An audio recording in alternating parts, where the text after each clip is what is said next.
ဘာတွေဖြစ်နေကြတာလဲဘာတွေဖြစ်နေကြတာလဲ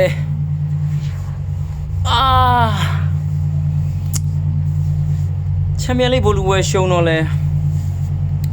ဖလားပရီးမီးယားလိဖလားရထားတဲ့အင်ကြီးလေးနဲ့ညိတ်လေးပဲလေတော့တော့ကွာငိုးတာပေါ့ဟာ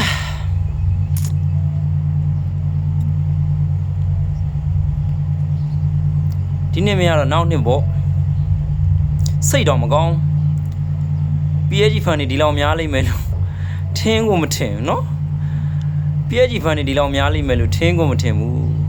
ငါတို့နိုင်ငံမှာမြန်မာနိုင်ငံမှာ PSG ဖန်နေတော်တော်များသားကိုမင်းတို့ဘယ်တော့မှအားပေးလိုက်ကြ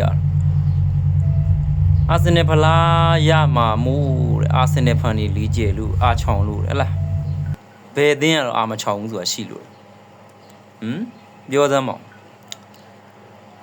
မင်းတို့မန်ယူဖလားရရင်လေငိမ့်နေမှာလားချက်စီဖလားရရင်ရောငိမ့်နေမှာလားမန်စီးတီးဖလားရရင်ရောငိမ့်နေလို့လားဘောလုံးသင်းပြည်သက်တွေအားပေးတာကိုအသင်းကိုအားပေးတာကွာဖလားရရင်ဒီလိုပဲအောင်ပွဲခံကြတာလေဘာဖြစ်နေကြတာမင်းတို့ကြမှာအာဆင်နယ်မို့လို့အာကြီးဖန်နေလေးကျဲလို့အာချောင်လို့ငါပြောတဲ့နေရာမှာလေးကျဲတာတခုမှမပါဘူး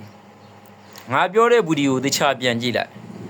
မိနစ်90အတွင်းမှာမရှုံးစေရဘူးလို့ငါပြောခဲ့တာနော်ပွဲချိန်အတွင်းမှာမရှုံးစေရဘူး PSG ကတရေရှုံးပေးရင်လာလောင်းလိုက်လို့ပြောတာအပြင်ကျက်တရေ30 40တွေစိတ်မဝင်စားဘူးမင်းတို့စားရှိတယ်ဆိုမင်းတို့ပဲပြောခဲ့တာလေအာကြီးကိုအမုံကျိတ်မယ်ဂိုးပြက်တီးမယ်ဆိုဂိုးပြက်တီးမယ်ဆိုတကိုးတောင်နိုင်လို့လားအာဆင်နယ်က9မိနစ်တခါတည်းနဲ့ဥဆောင်ကိုသွင်းပြီးတော့တပွဲလုံးဥဆောင်ပြီးကန်ခဲ့တာနော်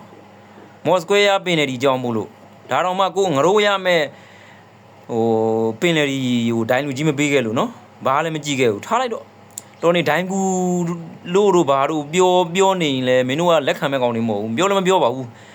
အာဆင်နယ်ဖန်နေမပြောတော့အဲ့ဒိုင်းကူတဲ့ကိစ္စတွေငါတို့စိတ်မဝင်စားတော့ကိုအသင်းအားနဲ့ချက်ကြောင်မို့လို့ရှုံးတယ်လို့ပဲလက်ခံတယ်ကွာဘာဖြစ်လဲငါတို့ဘိုလ်လူပွဲရောက်တယ်မင်းတို့အသင်းတွေရောက်လာအဲ့ဒါကြောင့်တမ်းမတူဘူးလို့ပြောတာဒီနေ့မှချန်ပီယံလိပြန်ကန်ရမယ့်ကောင်တွေကဘာအဲ့ပြောတာပဲမနာလို့လေတိုက်တယ်ဆိုတာနော်ဒါအခု